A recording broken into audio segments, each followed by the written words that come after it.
Welcome to Jeni crime cuts. July 17, 2012 Punjab. அன்னைக்கு சாயங்காலம் சரியா 3 to 4 இதுக்கு இடைப்பட்ட டைம்ல வெளியில போன ரீனா திரும்ப வீட்டுக்கு வராங்க. அப்படி வீட்டுக்கு வந்த ரீனாக்கு பயங்கர ஷாக் கொடுக்கிற மாதிரி அந்த வீட்ல ரீனாவோட 8 வயசு மகளும் மாமனாரும் கொடூரமா கொலை செய்யப்பட்டு இறந்து போயிருந்தாங்க. அந்த வீடு ஃபுல்லா ரத்தமா இருந்ததை பார்த்து பயந்து போன ரீனா அலற ஆரம்பிக்கிறாங்க. ரீனாவோட அலறல் சத்தத்தை கேட்ட நெய்பர்ஸ் அந்த வீட்டுக்கு ஓடி வராங்க. இதுக்கப்புறமா நடந்த இந்த பயங்கரத்தை தெரிஞ்சுக்கிட்ட போலீஸ் கில்லரை எப்படி ரீச் பண்ணினாங்க, இந்த இரட்டை கொலைய பண்ணின கில்லர் யாரு, பஞ்சாப் மக்களை குலை நடுங்க வச்ச இந்த பயங்கர சம்பவம் எப்படி நடந்தது, எதுக்காக நடந்ததுன்னு டீட்டெயிலா பார்க்கலாம் வாங்க. இந்த மாதிரி கிரைம் கேசஸ் பத்தி தெரிஞ்சுக்க நினைக்கிறவங்க உங்களோட கனிவான ஆதரவை தெரியப்படுத்த நம்மளோட சேனலை சப்ஸ்கிரைப் பண்ணி லைக் பண்ணுங்க. நிறைய பேரு லைக் பண்ணாமலேயே வீடியோ பாக்குறீங்க. நீங்க தர ஒவ்வொரு லைக்கும் தான் உங்களோட ஆதரவை எங்களுக்கு தெரியப்படுத்தும். சோ எல்லாரும் மறக்காம வீடியோக்கு லைக் பண்ணி சப்ஸ்கிரைப் பண்ணுங்க.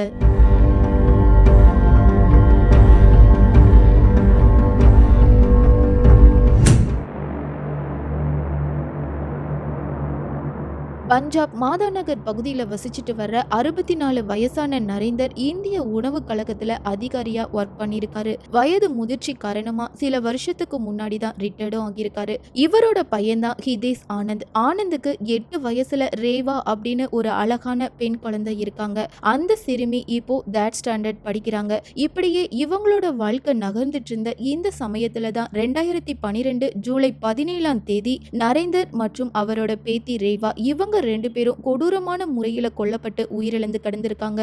இப்போ நான் இன்ட்ரோல சொன்ன மாதிரி வெளியில போன ரீனா, அதாவது நரேந்தரோட மருமகள் ரீனா திரும்ப வீட்டுக்கு வரும்போது இந்த கொடூர காட்சியை பார்த்து மிரண்டு போய் அலற ஆரம்பிக்கிறாங்க. பக்கத்துல வசிக்கிற நெய்பர்ஸ் மூலமா இந்த பயங்கரத்தை பத்தி தெரிஞ்சுக்கிட்ட போலீஸ் அந்த வீட்டுக்கு வந்த கொஞ்ச நேரத்திலேயே நரேந்தரோட பையன் ஹிதேஷும் அந்த வீட்டுக்கு வந்திருக்காங்க. இப்போ தன்னோட ஒரே ஒரு செல்ல பொண்ணும் தன்னோட அப்பாவும் இப்படி கொடூரமா ரத்த வெள்ளத்துல இறந்து கிடக்கிறத பார்த்த ஹிதேஷ் பக்கத்துல போக ட்ரை பண்றாங்க. ஆனா போலீஸ் கில்லருக்கு எதிரான எவிடன்ஸை கலெக்ட் பண்றதுக்காக போலீஸ் ஹிதேஷை அந்த ரூம்குள்ள போக விடாம தடுத்திருக்காங்க. நரேந்தரோட ரூம்ல வச்சு நடந்த இந்த பயங்கர கொலையில நரேந்தர் உட்பட அவரோட 8 வயசு பேத்தி இவங்க 2 பேரோட உடம்பும் ரத்தமா இருந்தது மட்டும் இல்லாம அந்த உடம்பு பாதி எரிஞ்ச நிலையில இருந்திருக்கு. இப்படி தாத்தா பேத்தி இவங்க 2 பேரையும் கொலை பண்ணின கில்லர் யாருன்னு தெரிஞ்சுக்க போலீஸ் 5 டீமா பிரிஞ்சு அவங்களோட முதற்கட்ட விசாரணைய ஸ்டார்ட் பண்றாங்க. ஸ்டார்டிங்ல அந்த ரூம்ல இருந்த எல்லா பொருளும் கலைஞ்சு இருந்ததை வச்சு பார்க்கும்போது இது திருட்டுக்காக நடந்த கொலை மாதிரி தெரிஞ்சிருக்கு. ஆனா கொள்ளையடிக்க வர்றவன் வீட்டுல இருக்கிற எல்லா திங்ஸையும் திருடிட்டு எப்படி தப்பிச்சு போகலான்னு தான் நினைப்பான். இவ்ளோ டைம் ஸ்பெண்ட் பண்ணி யாரும் உடலை எரிக்க மாட்டாங்க. சோ இது திருட்டுக்காக நடந்த கொலை கிடையாது. இந்த கொலைக்கு வேற ஏதோ ஒரு காரணம் இருக்குன்னு திங்க் பண்ணின போலீஸ் நரேந்தரோட மகன் உட்பட ரிலேட்டிவ்ஸ், நெய்பர்ஸ் இவங்க எல்லாருக்கிட்டையும் நரேந்தருக்கு வெளியில யாராவது எதிரி இருக்காங்களான்னு விசாரிக்கிறாங்க. ஆனா விசாரணையோட முடிவுல நரேந்தருக்கு எந்த எதிரியும் இல்லைன்னு தெரிய வந்திருக்கு. இதனால ஜூலை 17 வீட்டுல யார் யார் இருந்தா, அன்னைக்கு என்ன நடந்தது அப்படிங்கிற விஷயத்த கேட்கும் போது அந்த வீட்டுல இருந்த ரீனா என்ன சொல்றாங்கன்னா, சரியா ஜூலை 17 மதியம் 12 மணிக்கு என்னோட மாமனாரை தேடி 2 பேர் வந்தாங்க. நானும் என்னோட மாமனாருக்கு தெரிஞ்சவங்கன்னு நினைச்சு வீட்டுக்குள்ள வர சொன்னேன். அப்படி வீட்டுக்கு வந்த 2 பேரும் நரேந்தரோட ரூம் எங்க இருக்குன்னு என்கிட்ட கேட்டாங்க. நானும் அந்த ரூமை காமிச்சேன். அதுக்கப்புறம் அந்த ரூம்ல என்ன நடந்தது, வீட்டுக்கு வந்தவங்க எப்ப வெளியில போனாங்க அப்படிங்கிற எந்த ஒரு டீட்டெயிலும் எனக்கு தெரியாது சார்னு சொல்லி முடிக்கிறாங்க. இதனால போலீஸ் ஜூலை 17 நரேந்தரை பார்க்க வந்த அந்த 2 பேர் யாருன்னு தெரிஞ்சுக்க பல இடத்துல தேடி இருக்காங்க. ஆனா பலவித தேடுதலுக்கு அப்புறம் கூட அந்த வீட்டுக்கு வந்த 2 பேர் யாருன்னு போலீஸால கண்டுபிடிக்க முடியல. இந்த டைம்ல நரேந்தர் மற்றும் அவரோட பேத்தி ரேவா இவங்க 2 பேரோட அட்டாப்சி ரிப்போர்ட்ல சில ஷாக்கிங்கான விஷயங்கள் சொல்லப்பட்டிருக்கு. அது என்னன்னா, தாத்தா பேத்தி இவங்க 2 பேரோட தலையில இரும்பு மாதிரியான கனமான பொருளால பலமான அடி ஏற்பட்டிருக்கு. தலையில ஏற்பட்ட இந்த அடியால மண்டவோடு நொறுங்கி போயிருக்கு. சோ காஸ் ஆஃப் டெத் தலையில ஏற்பட்ட பலமான அடிதான். அதுக்கப்புறம் தான் இவங்க 2 பேரோட உடலை எரிச்சிருக்காங்க.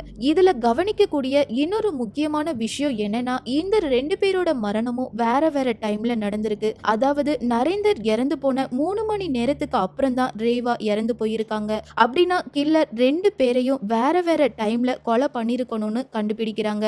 இப்போ இந்த கேஸ் போலீஸ்க்கு பயங்கர தலைவலியை ஏற்படுத்தியிருக்கு. இருந்தாலும் இந்த கேஸ்ல உள்ள கில்லரை கண்டுபிடிக்கணும்னு நினைச்ச போலீஸ் கிரைம் நடந்த அந்த வீட்டுக்கு மறுபடியும் போறாங்க. இப்போ அந்த வீட்ல கட்டுமான வேலை நடக்கிறத கவனிச்ச போலீஸ் ரீனா கிட்ட சில கேள்விகளை கேக்குறாங்க. இந்த கேள்விக்கு ரீனா என்ன சொல்றாங்கன்னா, சம்பவம் நடந்த அன்னைக்கு எங்க வீட்ல இருக்கிற ஃபர்ஸ்ட் ஃப்ளோர்ல கட்டுமான வேலை நடந்துட்டு இருந்தது. அன்னைக்கு மட்டும் 4 பேர் வேலைக்கு வந்திருந்தாங்க. சோ அவங்க கிட்ட விசாரிச்சா சில டீடைல்ஸ் கிடைக்கும்னு சொல்றாங்க. இதை கேட்ட போலீஸ் கட்டுமான வேலைக்கு வந்த அந்த 4 பேரையும் கஸ்டடியில எடுத்து விசாரிக்கும் போது அவங்க சொன்ன சில விஷயங்களை கேட்ட போலீஸ் சந்தேகத்தின் பேர்ல ரீனாவை விசாரணை வளையத்துக்குள்ள கொண்டு வராங்க. இப்படி போலீஸ் ரீனாவை கஸ்டடியில எடுக்க என்ன காரணம், ரீனாவை இன்வெஸ்டிகேட் பண்ணின போலீஸ் கிட்ட ரீனா சொன்ன அதிர்ச்சியான விஷயங்கள் என்னன்னு டீட்டெயிலா பார்க்கலாம். சரியா ஜூலை 17ஆம் தேதி மதியம் 12:30 மணிக்கு நரேந்தர் அவரோட ரூம்ல தூங்கிட்டு இருந்திருக்காரு. இப்போ நரேந்தரை கொலை பண்ண நினைச்ச ரீனா கட்டுமான பணிக்கு யூஸ் பண்ற சுத்தியலை எடுத்து தூங்கிட்டு இருந்த தன்னோட மாமனார் தலையில பலமா அடிச்ச மறு செகண்டே அந்த தலையில இருந்து ரத்தம் தெறிக்க ஆரம்பிக்குது. இப்போ அந்த ரூம்ல இருந்த துணியை களைச்சு போட்ட ரீனா தன்னோட ரூம்க்கு போய் அந்த சுத்தியலை கிளீன் பண்ணிட்டு அதை எந்த இடத்துல எடுத்தாலோ அதே இடத்துலயே வச்சுட்டு கொஞ்ச நேரம் தூங்க ஆரம்பிக்கிறா. இப்போ டைம் சரியா 3:30 மணி இருக்கும். இந்த டைம்ல ஸ்கூலுக்கு போன 8 வயசு சின்ன பொண்ணு ரேவா வீட்டுக்கு வந்ததும் ஸ்ட்ரெயிட்டா தன்னோட தாத்தாவை பார்க்க தாத்தா ரூம்க்கு போறாங்க. இத கவனிச்ச ரீனா அந்த சிறுமியை கூப்பிட்டு டீ கொடுத்துட்டு ட்ரெஸ் சேஞ்ச் பண்ணி விட்டதுக்கு அப்புறம் சீக்கிரமா டியூஷனுக்கு போன்னு சொல்லி அந்த சிறுமியை கம்பல் பண்ணிருக்கா. ஆனா அந்த சிறுமி ரேவா இன்னைக்கு நான் டியூஷன் போக மாட்டேன், வீட்டுல தான் இருப்பேன்னு சொல்லி அடம் பிடிச்சதுனால என்ன பண்றதுன்னு தெரியாம ரீனா முழிச்சிட்டு இருக்கும் போதே அந்த சிறுமி வேகமா ஓடி தன்னோட தாத்தா ரூம்குள்ள போயிருக்கா. இதனால பதறி போன ரீனா அந்த ரூம்குள்ள போகாதன்னு சொல்லி பின்னாடியே ஓடி வர்றதுக்குள்ள அந்த சிறுமி ரத்த வெள்ளத்துல இறந்து கிடந்த தன்னோட தாத்தாவை பார்த்து அதிர்ச்சியில உறைஞ்சு போயிருக்கா.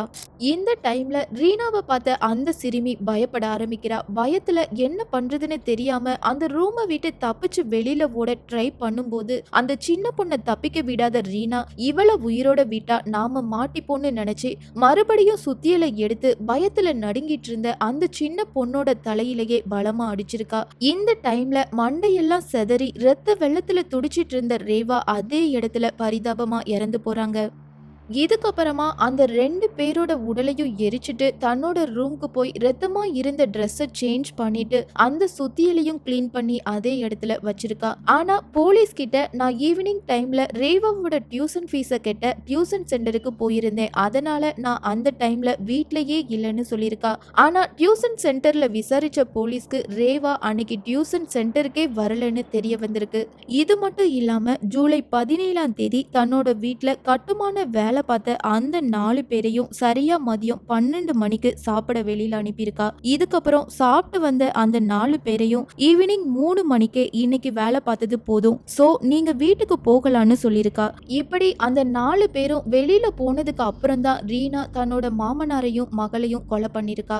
ஏன் ரீனா தன்னோட மாமனாரையும் மகளையும் இப்படி கொடூரமா கொலை பண்ணுனா, அதுக்கு என்ன காரணம்னு பார்க்கலாம். ஜலந்தர் நகோதர் பகுதியில வாழ்ந்துட்டு வந்த ரீனா ஆல்ரெடி ஒரு நபரை மேரேஜ் பண்ணி கருத்து வேறுபாடு காரணமா அந்த நபரை டிவோர்ஸ் பண்ணிருக்கா. இதுக்கப்புறம் பஞ்சாப் மாதா நகர் பகுதியில வசிக்கிற நரேந்தரோட பையன் ஹிதேஸ 7 மாசத்துக்கு முன்னாடி தான் 2ஆவதா மேரேஜ் பண்ணிருக்கா. ஹிதேஸுக்கும் இது 2ஆவது மேரேஜ் தான். ஹிதேஸோட ஃபர்ஸ்ட் ஒய்ஃபோட பொண்ணு தான் ரேவா. ரேவா பிறந்த கொஞ்ச நேரத்திலேயே, அதாவது பிரசவம் நடந்த கொஞ்ச நேரத்திலேயே ரேவாவோட அம்மா இறந்து போயிட்டாங்க. இதனால ரேவாவை சின்ன வயசுல இருந்து அந்த பொண்ணோட தாய் வழி பாட்டி தான் வளர்த்துட்டு இருந்திருக்காங்க. ஆனா ஹிதேஸ் ரீனாவை மேரேஜ் பண்ணின 4 மாசத்துக்கு அப்புறம் நரேந்தர் தன்னோட பேத்திய தன்னோட வீட்டுக்கு கூட்டிட்டு வராங்க. ஆனா அந்த 8 வயசு சின்ன பொண்ணு வீட்டுக்கு வந்தது ரீனாவுக்கு பிடிக்கல. இது மட்டும் இல்லாம ரீனாவுக்கும் ரீனாவோட மாமனார் நரேந்தருக்கும் அடிக்கடி சொத்து விஷயமா சண்டை வந்துட்டே இருந்திருக்கு. ஒரு கட்டத்துக்கு மேல சொத்துக்காக தன்னோட மாமனாரை தீர்த்து கட்ட நினைச்ச ரீனா இந்த கொடூர கொலைய பண்ணிருக்கா. இப்போ ரீனாவுக்கு எதிரா பல எவிடன்ஸ கலெக்ட் பண்ணின போலீஸ் அத கோர்ட்ல சப்மிட் பண்றாங்க. சரியா 5 வருஷத்துக்கு அப்புறம், அதாவது 2017வது வருஷத்துல இந்த ரெட்டை கொலை பண்ணின ரீனாவுக்கு ஆயுள் தண்டனையும் 10,000 ரூபாய் அபராதமும் விதிச்சு அதிரடியா தீர்ப்பு வழங்கியிருக்காங்க. மேரேஜ் ஆன சில மாசத்திலேயே ரீனா தன்னோட மாமனாரையும் அந்த 8 வயசு சின்ன பொண்ணையும் கொடூரமா கொலை பண்ணிருக்கா. இந்த கொடூர கொலைய பண்ணின ரீனாவுக்கு கொடுத்த இந்த தண்டனைய பத்தி நீங்க என்ன சொல்ல விரும்புறீங்க அப்படிங்கிற உங்களோட கருத்துக்களை மறக்காம கமெண்ட்ல தெரியப்படுத்துங்க. அப்படியே இந்த வீடியோக்கு இதுவரை லைக் பண்ணாதவங்க மறக்காம லைக் பண்ணி சப்ஸ்கிரைப் பண்ணுங்க. இதே மாதிரி இன்னொரு கிரைம் கட்ஸோட வேறொரு வீடியோல உங்களை சந்திக்கிறேன்.